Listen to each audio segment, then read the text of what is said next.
సిటీలో, మొన్న తిరుపతిలో శ్రీ సిటీలో హీరో హోండా ప్రారంభించాం, హోండా కంపెనీని ప్రారంభించాం, టీసీఎల్ ప్రారంభించాం. ఈ విధంగా చెప్పుకుంటే వందలాది కంపెనీలు నేను చెప్పగలుగుతా. ఇందాక ఏం చెప్తున్నాడు జగన్మోహన్ రెడ్డి గారు? Super 6 super 7? సూపర్ 6 సూపర్ 7 ప్రజలకు పోయి అడగండి, సూపర్ 6 సక్సెస్ అయిందా కాదని అడగండి సార్. కళ్ళుండి కబోదులైతే నేనేం చేయగలను? మీరు కళ్ళుండి కబోదులైపోయి చెవులుండి చౌటోడు అయిపోతే నేనే సమాధానం చెప్తా? సూపర్ 6 కంప్లీట్ కాలేదా?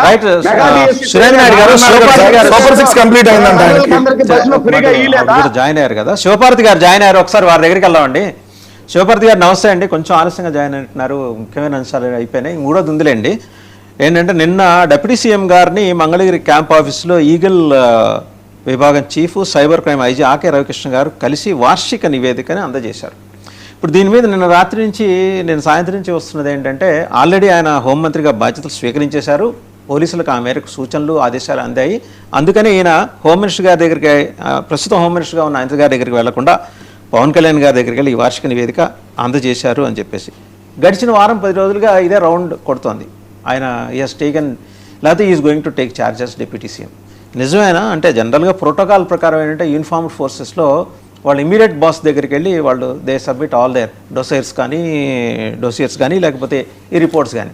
ఎందుకు అంటే ప్రత్యేకంగా పిలిపించుకున్నారా, లేకపోతే ఆయన ఆసక్తి కొద్ది వీళ్ళు కలిసారా? ముందుగా రాజు గారు, మీకు ప్యానెల్లో ఉన్న పెద్దలకి వీక్షకులకి గుడ్ మార్నింగ్ అండి.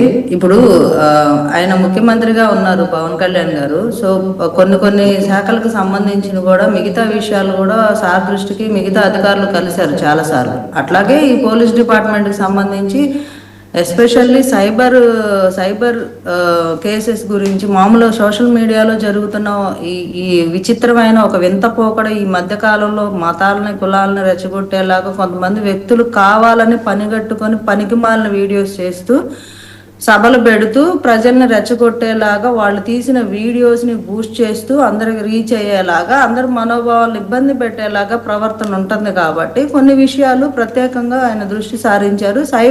ఇప్పుడే కదండి, సోషల్ మీడియా విషయంలో ఆయన ఛార్జ్ తీసుకున్న దగ్గర నుంచి ఇట్లా ఏదైనా మహిళల పట్ల అసభ్యంగా కానీ లేకపోతే ఇంతకు ముందులాగా మన వైసీపీ అది పేటెంట్ రైట్ లాగా ఉంటుంది ఎప్పుడు. సో అలాంటి బూతులతో విరుచు పడే వాళ్ళని కానీ ఎవరైనా సరే, అది ఏ పార్టీ అయినా సరే, ఏ అకౌంట్స్ అయినా సరే, ఫేక్ అకౌంట్లా క్రియేట్ చేసి కావాలని రెచ్చగొట్టే విధంగా చేసే ఈ అకౌంట్స్ అన్నిటినీ ఆయన ఇప్పుడు కాదండి, వచ్చిన దగ్గర నుంచి వాటి మీద ఒక కన్నేసి ఉంచారు. అట్లా ఆయనకి ఎవ్రీ 6 monthsకి 1 yearకి అట్లాగా కలుస్తూనే ఉన్నారు. దానిలో భాగంగా కలిశారు. ఇప్పుడు ఆయనే తీసుకున్నారు ఛార్జ్ అంటే అఫీషియల్గా అనౌన్స్ చేస్తారు కదా. సో అట్లా ఏం లేదండి. అలా ఏమన్నా ఉంటే ఖచ్చితంగా ప్రజలకు చెప్పే చేస్తాము. అందులో దాపరికాలు దాచుకొని చేయటాలు అంత అవసరము అగత్యం అసలు లేదు. సో క్లారిటీ ఇచ్చేశారు. శివపార్వతి గారు మాట్లాడిన దానికి చెప్పే ముందు, ఇప్పుడు పోలీస్ వ్యవస్థ ఎందుకు ఇలా తయారైందంటే దానికి జగన్ గారి కారణం అంటే హాస్యాస్పదంగా ఉంది. మరి తెలుగుదేశం వాళ్ళు మాట్లాడేది ప్రతిదానికి జగన్ గారే కారణం. ఇంక మనం ఎందుకు మంగళవారం మాట్లాడుతుంది తప్ప. మీ ఇంట్లో ఏమైనా ప్రాబ్లం వచ్చినా జగన్ గారి కారణం, చంద్రబాబు నాయుడు గారి ఇంట్లో ప్రాబ్లం వచ్చినా జగన్ గారి కారణం. ఇప్పుడు విజయవాడలో లాకప్ డెత్ జరిగితే దానికి కూడా పోలీసులు జగన్ గారి వల్ల జరిగింది.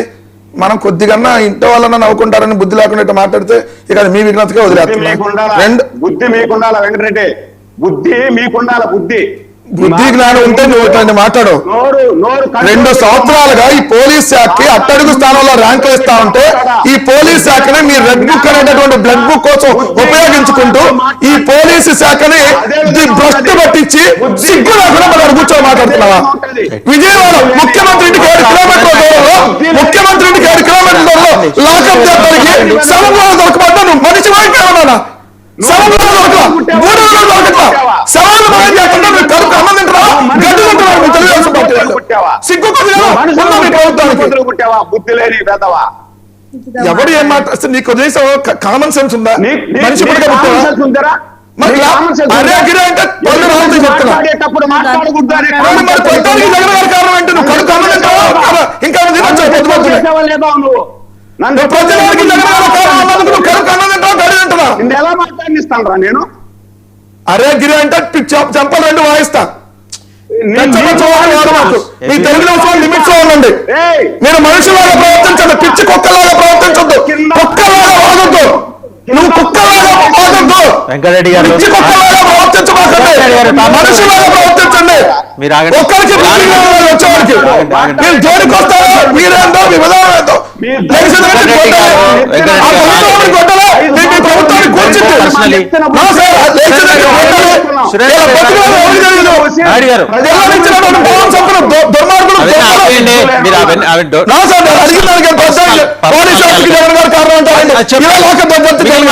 మాట్లాడేందుకు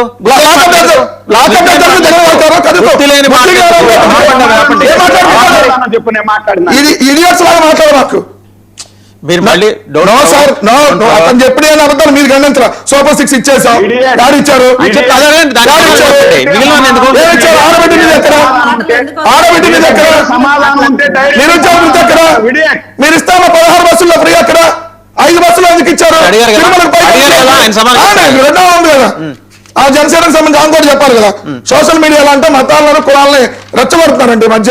ఎవరమ్మా సనాతన వేషం వేసుకొని బాత్రూమ్ లో యాసిడ్ కలిసింది, తిరుమల లడ్డులు పంది కొవ్వు కలిసింది, గొడ్డు కొవ్వు కలిసింది, 5 లక్షల లడ్డులు పంపించారు. ఎవరమ్మా మతాలను రెచ్చగొట్టింది? కులాలను ఎవరు రెచ్చగొట్టారమ్మా? మీకు కాపరే ఫీలింగ్ లేదా? మీకు కాపరే ఫీలింగ్ లేదా? మీకు రాష్ట్రంలో భావం లేదు, దేశంలో భావం లేదు, కులంలో భావం ఏది సేవలేదా? ఇవన్నీ మాట్లాడుతున్నా ఎవరమ్మా? సార్ ఆయన శాఖ గురించి ఆయన ఆడలేదు. ఆయన శాఖ వ్యాఖ్యానం ఇచ్చారు మన చంద్రబాబు నాయుడు. ఈరోజు పక్క శాఖలోకి వెళ్ళి పొడుస్తాడంట. ఈయన ముఖ్యమంత్రి అంటున్నా ఊహించుకుంటున్నారు. ఉప ముఖ్యమంత్రి అంటే ఇప్పుడు ఉప ముఖ్యమంత్రి రాజ్యాంగ లేదు. మీరు అయింది కదా మంత్రి సురేంద్ర నాయుడు గారు మీరు మాట్లాడారు. తెలియకుండా పిచ్చి పిచ్చి వాళ్ళు వస్తా ఉంటారు ఇద్దరు. సురేంద్ర నాయుడు గారు గురించి చెప్పాలి. మీ ఏం చేశారమ్మా మీరు? శివపార్తి గారు మీ దగ్గరకు వస్తా. సురేంద్ర నాయుడు గారు మాట్లాడారు. మీ ఎమ్మెల్యే పంతనాలని బూతులు వెళ్తే సమర్థించి సిద్ధి లేకుండా మళ్ళీ మీరు మాట్లాడతారు కదా. సురేంద్ర నాయుడు గారు మాట్లాడతారు, తర్వాత ఆవిడ మాట్లాడతారు. ఏదైనా పార్టీ ఉందంటే రాష్ట్రంలో వైసీపీ అమ్మా మీ నిర్వహణ గురించి నేను ప్రత్యేకంగా పుస్తకాలు రాయొచ్చు, ఇంకా పుస్తకాలు రాయొచ్చు. 5 సార్లు అభాషలు చేస్తే సభాష్ అంటున్నారు నిర్వహణలు. బాబా రైట్. సురేంద్ర నాయుడు గారు మీరు మాట్లాడండి. వస్తాను శివపార్తి గారు. సురేంద్ర నాయుడు గారు మాట్లాడండి, మీ దగ్గరకు వస్తా. వాసుదేవన్ గారు, ఈ రోజు ఎవరైనా సరే నిందితుడంటే నిందితుడే. నా కులమోడు హత్య చేసేసి వస్తాడు సార్. సరదా పడ్డాను సురేంద్రన్న, ఒక ఇద్దరిని సరదాగా చంపేశాను అని చెప్పి నా కులవాడు నా దగ్గరికి వస్తాడు. నా కులవాడు సరదా పడి 4 చంపేశాడని నేను నా కులాన్ని అడ్డం వేసుకుని రావాలన్నా? లేదు నా మతవాడు చంపేస్తాడు, నా మతాన్ని అడ్డం వేసుకుని రావాలన్నా? నేరగాడికి మతమైన, కులమైన, వర్గమైన, పార్టీ అయినా కాదు. నేరగాడుగానే చూడాలా అనేది కూటమి పార్టీ లక్ష్యం. అందుకనే మొన్న జరిగిన హత్యలో కులాన్ని, మతాన్ని పక్కన పెట్టి, పార్టీని కూడా పక్కన పెట్టి, ఎవరైతే నిందితులు ఉన్నారో వాళ్ళని నిన్న సిఐ కూడా వెళ్ళాడు కదా, కోర్టుకి వెళ్ళాడు కదా, సిట్టు ముందర హాజరవుతున్నారు కదా. దాంట్లో ఎవరు ఇద్దరు ఒక కులానికి సంబంధించిన వాళ్ళే. దాని మీద మీరు ట్రోల్ చేసి అయ్యో కాపు కులం వాళ్ళ మీద దాడి చేసేసారు, పవన్ కళ్యాణ్ గారు వెంటనే స్పందించాలా అంటే, ఒక కులానికి సంబంధించిన వాడు మర్డర్ చేస్తే, లేదు మానభంగాలు చేస్తే ఆ కులాన్ని మనం అడ్డం వేసుకొని రావాలన్నా? ఆ మతాన్ని మనం అడ్డం వేసుకొని రావాలన్నా? నిన్న ఒక వ్యక్తి క్రిస్టియన్ మీటింగ్ పెట్టి ఒక డిప్యూటీ స్పీకర్ పట్టుకొని 4 కోస్తానంటాడు, నేను సంగతి చూస్తానంటాడు. మీరు వాళ్ళు కూడా మీరు వెనకేసుకొని వస్తారు అంటే ఈ రాష్ట్రం ఏమైపోవాలని? అంటే దీనికి కారణం జగన్మోహన్ రెడ్డి కాదా? వాళ్ళ వెనకాల ఉండేది జగన్మోహన్ రెడ్డి కాదా? దానికి సమాధానం చెప్పాలి కదా. మరి నోరు తెరిస్తే చంద్రబాబు నాయుడు, లోకేష్ బాబు, పవన్ కళ్యాణ్ గారు అంటే సనాతన ధర్మం పవన్ కళ్యాణ్ అంటున్నారు. మొన్న మీరు వచ్చారు వాసుదేవన్ గారు, తిరుమలకు వచ్చారు. తిరుమలలో ఎలా ఉన్నాయి? అంతకు ముందు కూడా 5 సంవత్సరాల ముందు కూడా మీరు తిరుమలకు వచ్చుంటారు. ఆ రోజు ఏర్పాట్లు ఎలా ఉన్నాయి? ఆ రోజు ప్రసాదం ఎలా ఉంది? కలపలేదు అన్నావు అబ్బా, వెంకటరెడ్డి చెప్పింది నిజమే అనుకున్నా. అట్లా కూడా కల్తీ జరగలేదు. మరి ఆ రోజుకి ఈ రోజుకి ప్రసాదంలో తేడా ఎలా వచ్చింది? కలపకపోతే తేడాగానే ఉందని చెబుతున్నారు. కరెక్ట్. ఈరోజు చిట్ ఎన్క్వైరీ జరిగింది కదా, చిట్ ఎన్క్వైరీలో కలిసింది, పంది కొవ్వు కలిసింది అని చెప్తున్నారు కదా. దాన్ని మీరు ఎందుకు ఒప్పుకోరు? ఏం సార్ సిట్ ఎంక్వైరీలో పంది కొవ్వు కలిసిందని చెప్పారు. సిట్ ఎంక్వైరీలో ఉంది కదా. ఏం వాస్తవం పంది ఎట్లా కొవ్వు మాట్లాడుకుంటూ కలిసింది, పోతుందనే ఆయిల్ ఆపుతారు మరి కలిసింది. మీరు. అంటే మీకు అసలు మనిషి పంది కొవ్వు కలిసి లడ్డు తిన్నారా? చంద్రబాబు నాయుడు 5 సంవత్సరాలు పంది కొవ్వు లడ్డు తిన్నారా? రాష్ట్రపతి గారు ఉపరాష్ట్రపతి గారు న్యాయమూర్తులందరూ పంది కొవ్వు లడ్డు తిన్నారా? వెంకటరెడ్డి గారు వినే ఓపుకుండాలా? వినా ఓపిక మనిషి వారు ఇంకా ఉన్నారా? పచ్చి అబద్ధాలు చెప్తాం దేవుడి దగ్గరకు వచ్చా కూడా పంది కొవ్వు కలిసిందా చిట్ రిపోర్ట్ లో చెప్పిందా? పందుకోవాల్సిందని అంటే పందుకోవాలి చంద్రబాబు నాయుడు వాళ్ళ కుటుంబం ఈ దేశంలో అందరూ పందుకోతున్నారా? నువ్వు ఈ మధ్య తిరుమలకు వచ్చావు కదా, ఆ రోజుకి ఏం మాట్లాడుతావు? కనీసం సెన్స్ ఉందా? నీకు బుద్ధి జ్ఞానం కొద్దిగా దేవుడు పెట్టాడా? ఆయన కంప్లీట్ చేయండి, శివభారతి మాట్లాడతారు. పందుకోవాల్సిందే ఏ పుట్టకండి శివభారతి గారు కూడా మాట్లాడారు. ఆయన మాట్లాడి మనుషులు తీసుకొని ఆయన మాట్లాడియండి. పందుకోవాల్సిందంట లెట్ హిమ్ కంప్లీట్. నువ్వు పందుకోవాలి ఎన్నిసార్లు తిన్నావు? శివభారతి గారు 5 సంవత్సరాలు నువ్వు మీరు ఆగండి. వెంకటరెడ్డి గారు మాట్లాడేది బుద్ధి జ్ఞానం లేదు కాబట్టి అడ్డం మాట్లాడతావు. అడ్డం మాట్లాడతావు నువ్వు. పోతా అని డౌట్ నాకు అప్పుడప్పుడు. అదే నువ్వు ఏ పుట్టకలో పుట్టావు నేను అంటది అందుకని నేను మనుషులకు పుట్టావా, దున్నపోతులకు పుట్టావా? అరే మనిషి తున్నపోతువా? అప్పుడప్పుడు నాకు మీరు doubt ఆగండి. వెంకటరెడ్డి గారు ఆగండి, ఇంకా ఆవిడ మాట్లాడాలి. సరే మాట్లాడారు కదా, తర్వాత ఆవిడ మాట్లాడిన డిబేట్ తీసుకొని కూర్చోబెట్టి మీరు ఆగండి. మనిషి కూడా పుట్టిన శివపార్తి గారు ఓకే. సురేంద్ర నాయుడు గారు మీరు దేవుడు మీకు ఖచ్చితంగా వేస్తాడు. వెంకటేశ్వర చోట పెట్టుకున్నారు. సురేంద్ర నాయుడు గారు మీరు ఆగండి. వెంకటరెడ్డి గారు దేవుడు చూస్తారు. మీరు పందుకోవాలి మాట్లాడతారు. మీరు ఆగండి. మిమ్మల్ని పదకొండు పెట్టారు. పందుకోవాలి మిమ్మల్ని ఏమైనా శాశ్వతంగా ఏం చేయాలో చేస్తాడో దేవుడే. తెచ్చుకుంటున్నారు. శివపార్తి గారు మీ కనీసం పాపం కొద్ది కూడా అదే పాపం జరుగుతుంది. ఇంకా ఆవిడ మాట్లాడాలి. శివపార్తి గారు మాట్లాడాలి. ప్రసాదంలో కల్తీ చేసినటువంటి సురేంద్ర నాయుడు గారు ఆవిడ మాట్లాడండి. సురేంద్ర నాయుడు గారు ఆవిడ మాట్లాడియండి. ఆవిడ మాట్లాడియండి. సురేంద్ర నాయుడు గారు శివపార్తి గారు సరే కొవ్వు కలిసిందా లేదా సిట్ రిపోర్ట్ వచ్చేసిందని అంటున్నారు. వచ్చేసిందా? వచ్చేస్తే ఈ పాటికి అది దట్ మస్ట్ బి డిబేటెడ్ కదా. ఎందుకని that is not in public domain అండి. పబ్లిక్ డొమైన్ లో ఎందుకు పెట్టలా? వచ్చింది కదండి గ్లిజరైడ్స్ కలిసాయని చెప్పారు. పంది కొవ్వు అనే కలిసింది. పంది కొవ్వు మీరు చెప్పిన కెమికల్ వేరు, మీరు చెప్పిన కెమికల్ వేరు, పంది కొవ్వు వేరు. చేస్తారు అంత కెమికల్ వేరు, పంది కొవ్వు వేరు. అంటే మీరు ఫారెన్ నుంచి ఎక్సైజ్ చేయాలంటే అది చాలా కాస్ట్ గాడు యానిమల్ ఫ్యాటే కలిసిందని వెరీ క్లియర్ గా యానిమల్ ఫ్యాట్ వేరు, మళ్ళీ పంది కొవ్వు వేరు. మళ్ళీ చాలా స్పష్టంగా పంది కొవ్వు అనే మాట వాడినప్పుడు పంది కొవ్వు కలిసిందని చెప్పేయచ్చు కదా. సీట్లో ఏం తప్పే ఉంది? అపచారం జరిగింది, ప్రక్షాళన చేసుకోండి ఆలయాన్ని. ఏం పోయింది? ఒకసారి ప్రక్షాళన చేసుకోండి. 2 రోజులు 3 రోజులు మూసేసి ప్రక్షాళన చేసుకొని కళాన్యాసం చేయండి. మొత్తం 64 కళని తీసుకొచ్చి ఆపాదించి ఆ ట్యాంకర్లు ఎప్పటి దాని మీద కూడా మాట్లాడాలి కదా. సిట్ ఎందుకు మాట్లాడాలి? ఆ ట్యాంకర్లు ఎప్పుడు అనేది జంతువు కాదా, యానిమల్ కాదా? ఏం మాట్లాడుతున్నారు అసలు? అర్థం ఉందా అసలు? ఏమన్నా పంది కొవ్వు కలిసిందా? Animal fat కలిసిందా లడ్డులో? ఖచ్చితంగా మీరు కూడా తిన్నారు అదే లడ్డు? ఆయిల్ అండ్ ఎన్నిసార్లు తిన్నారు? పంది కొవ్వు లడ్డు బాగా తిన్నారా? తయారు ఇట్లాంటి వాళ్ళతో వెంకటరెడ్డి గారు వాళ్ళని మాట్లాడియండి. వాళ్ళు మాట్లాడండి ప్లీజ్. అందరికి తెలుసు, అందుకే ఊసారు. ఇంకా మీకు 0 ఈసారి. ఇంకా ఇప్పుడు కూడా పెద్ద పునీతుల్లాగా మీరు వచ్చి మన బతుకులు 4 సీట్లు ఇస్తే తప్ప పోటీ చేయలేము. ఆ బతుకుల సంగతి చెప్పండి. దేవుడు విగ్రహాలు అడ్డంగా మాట్లాడుతూ ఉంటారు. రథాలు తగలబెట్టి నువ్వు మనిషి కొనపోతారా? నేను మళ్ళా అడుగుతున్నా. సురేంద్ర నాయుడు గారు దయచేసి డిబేట్ మనుషులు లేని పన్నులు కూర్చోబెట్టి ఏడ డిబేట్లు చేస్తాం. దయచేసి అవార్డు విత్డ్రా చేసుకోండి. ఎందుకు మీకు అసలు మాట్లాడే మీరు మాట్లాడండి. పంది కొవ్వు వచ్చి మాట్లాడండి. దొన్న కొవ్వు, పంది కొవ్వు, బాత్రూమ్ యాసిడ్, మీ బతుకులు ఇదే కదా. సిగ్గు మీకు. దేవుడు ఖచ్చితంగా ఒక్కొక్కరు ఎక్కడ బాగా అందుకనే దేవుడు కరెక్ట్గా ఇచ్చాడు, 11కి ఇచ్చాడు. అప్పుడు దేవుడు ఇచ్చాడని చెప్పొచ్చుగా. ముఖ్యమంత్రి కొడుకు లోకేష్ ని పట్ట వాయించారు. అదే దేవుడేగా. బుద్ధి తెచ్చుకోండి. మీరు తప్పు చేశారు బాగుంటారు. అది కూడా చెప్పు మరి. దేవుడు పెద్ద దేవుడు బుద్ధి చెప్పాడు. ఓటమి కాదు మీకు. ఏ విధంగా ఉంటుంది చూడండి. ఇలాంటి దున్నపోతులను ఎంకరేజ్ చేస్తే సురేంద్ర నాయుడు గారు ఈయన మనిషి కాదు సార్. ఈయన మట్టుకోవచ్చు వాళ్ళు పెద్ద పెద్ద సురేంద్ర నాయుడు గారు ఆవిడ మాట్లాడండి. మీరు ఆగండి. ఒక్కతే ఆవిడ కూర్చున్నారు మహిళ. మాట్లాడండి. ఆవిడ మాట్లాడండి. అడగండి. యానిమల్ ఫ్యాట్ శివపార్తి గారు చెప్పండి. యానిమల్ ఫ్యాట్ విషయంలో మీకు రూఢిగా యానిమల్ ఫ్యాట్ కలిసింది. 5 ఏళ్ల పాటు అదే నా డౌట్ ఏంటంటే ఆయిల్ ట్యాంకర్లు ఏ సమయంలో వచ్చినాయి అనేది కావాలి. సిట్ అదంతా అయిపోయిన తర్వాత మళ్ళీ ఏకసభ్య కమిషన్ వేశారు. ఆయన ఎవరు అనిల్ చంద్ర పునేటానా ఏకసభ్య కమిషన్ ఒకటి వేశారు. చేసేలా ఉన్నారు. మీరు కూడా వెళ్ళి విచారణలో భాగం అవ్వాలని నేను కూడా కోరుకుంటానండి. ఏదన్నా అయితే పెడదాం. ఏకసభ్య కమిషన్ వేశారు కదా, ఏకసభ్య కమిషన్ ఏం తేల్చింది?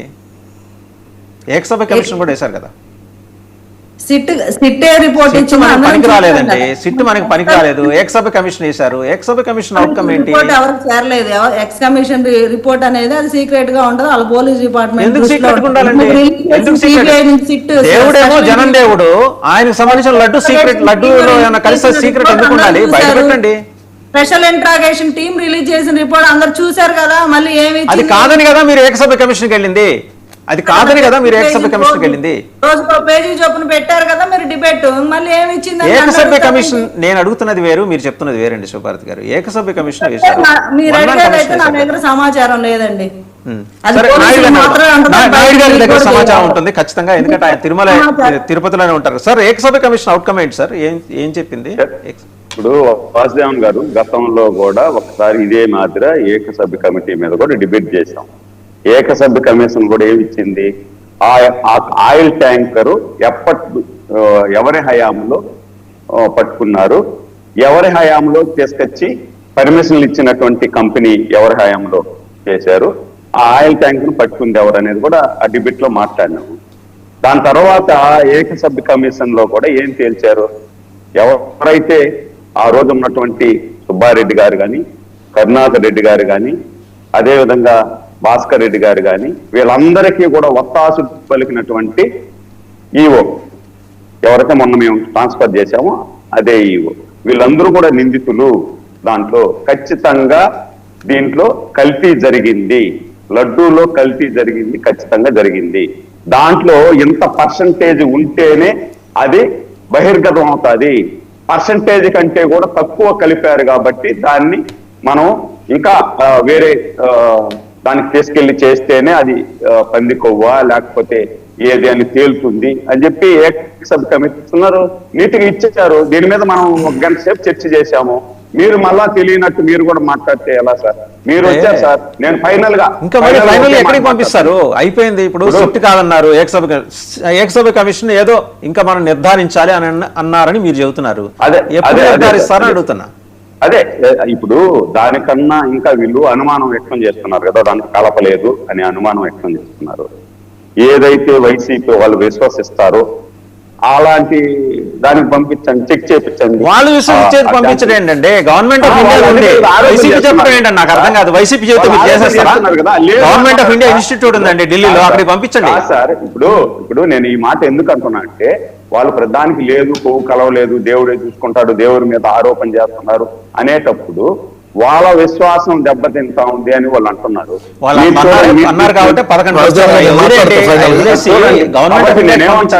సార్ నేనేమంటానంటే దాంట్లో 100% కలిసింది వాస్తవం.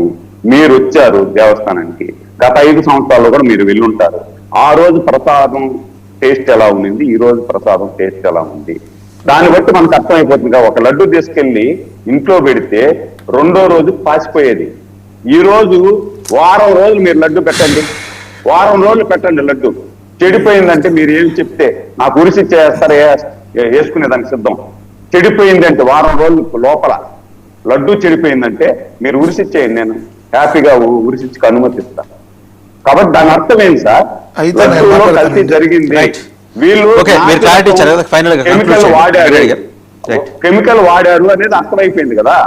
దాని మీద chemical is different from animal fat. Chemical అదే సార్, వాళ్ళు ఇచ్చింది కూడా ఏమి ఇచ్చారు? అనిమల్ ఫ్యాట్ అనేది ఈ శాతం కలిస్తేనే ఇంత, దానికి ఒక ప్రామాణికం పెట్టారు, ఇంత శాతం కలిస్తేనే అది అనిమల్ అనేది తెలుస్తుంది, లేదంటే అనిమల్ అని తెలియదు అని చెప్పి వాళ్ళు చెప్పారు కదా. రైట్, కంక్లూడ్ చేయండి. సిబిఐ సుప్రీంకోర్టు ఆధ్వర్యంలో సిబిఐ స్పెషల్ ఎస్ఐటి సిట్ ఏదైతే ఉందో ఆ సిట్ లో ఇచ్చినటువంటి నెంబర్ 44 పేజీలో సప్లిమెంటరీ ఛార్జ్ షీట్ లో 44 పేజీ 22/1/2026 ఇచ్చినటువంటి రిపోర్ట్ ఏమని ఇచ్చారు? దీంట్లో చంద్రబాబు నాయుడు గారి ప్రభుత్వంలో ఏఆర్ డైరీ అనేది సప్లై చేసింది జూన్ లో. ఏఆర్ డైరీ అనేది సప్లై చేసింది. ఆ ఏఆర్ డైరీ సప్లై చేసినటువంటి దాంట్లో కల్తీ కలిసింది అని ఇచ్చింది. ఏఆర్ డైరీ సప్లై చేసినటువంటి దాంట్లో కల్తీ కలిసిందని ఇచ్చారు. ఇదిగోండి final supplementary charge sheet page number 44 22/1/2026 ఇచ్చినటువంటి దాంట్లో ఈ ఏఆర్ డైరీ ఎప్పుడు సప్లై చేసింది? చంద్రబాబు నాయుడు గారు ముఖ్యమంత్రిగా ఉండగా సప్లై చేసింది. అంతకుముందు జగన్ గారి ప్రభుత్వంలో ఏఆర్ డైరీ సప్లై చేయాల. అంటే శాంపిల్ తీసుకుంది ఎప్పుడు, లోడ్ వచ్చింది ఎప్పుడు, లోడ్ ఎత్తింది ఎప్పుడు, ఆ లోడులో శాంపిల్ తీసుకొని ఏదైతే రిపోర్ట్ పంపించింది ఎప్పుడు? మీ హయాంలో. అంటే కల్తీ కలిసింది మీ హయాంలో ఇచ్చారు. మా హయాంలో కల్తీ కలిసిందంటే 2020లో కలిసిందా, 2021లో కలిసిందా? ఏ రోజు ఏ శాంపిల్ ఏ డైరీ తీసుకొని ఏ ల్యాబ్ పంపిస్తే ఏ ల్యాబ్ కల్తీ కలిసిందన్నారు? ఆ కల్తీని వాడితే ఎవరు వాడారు, ఎప్పుడు వాడారు చెప్పండి. Simple point. ఇది కాకుండా గొంతుంది కదా, మనం దురపదలు మాట్లాడేది కాదు, అలా పెద్దగా వంకరత్తాన్ని కాదు. ఇక్కడ నేనన్నా మీరు పంది కొవ్వు అన్నారు, మనిషి పుట్టుక పుట్టిన జంతువుల కొవ్వు కాదు, కల్తీ మాట్లాడాల. 310 సంవత్సరాల చరిత్ర కలిగినట్టుగా మానవ జన్మ పుట్టినాడు ఒక ఉన్మాది లాగా. ఆగండి శివపార్వతి గారు కైండ్లీ కంక్లూడ్ అండి ప్లీజ్. శివపార్వతి గారు, ఆయన చంద్రబాబు ప్రభుత్వంలో అదే మీ కూటమి ప్రభుత్వం వచ్చాక శాంపిల్ తీసుకున్నారండి, అంత హాస్యాస్పదంగా ఉందండి. రాగానే మీకు అందరినీ మార్చేస్తారా? గవర్నమెంట్ ఎప్పుడు ఫామ్ అయింది, ఎప్పుడు సప్లై చేసినా మీరు వచ్చినాక మనం ఉన్నప్పుడు సప్లై చేయాలి. అందుకని చదువుకోండి వాళ్ళ డిబేట్ కి. పవన్ కళ్యాణ్ వాగ్దానికి వచ్చే కాదు, సబ్జెక్ట్ చేసింది జూన్ జూలైలో మీరు ప్రభుత్వం వచ్చినా సప్లై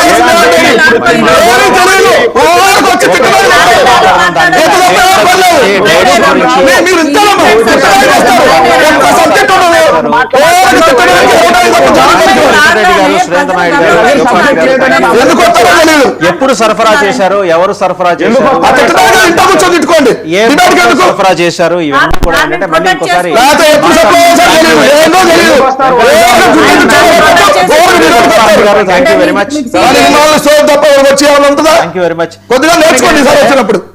నిన్న జరిగిన కార్యక్రమాలకి ఫైనల్ గా చివరికి క్లైమాక్స్ లో జిందాల్ ట్వీటే కొంత క్లైమాక్స్ ఏంటంటే ఆయన ధన్యవాదాలు తెలియజేశాడు జగన్మోహన్ రెడ్డి గారికి.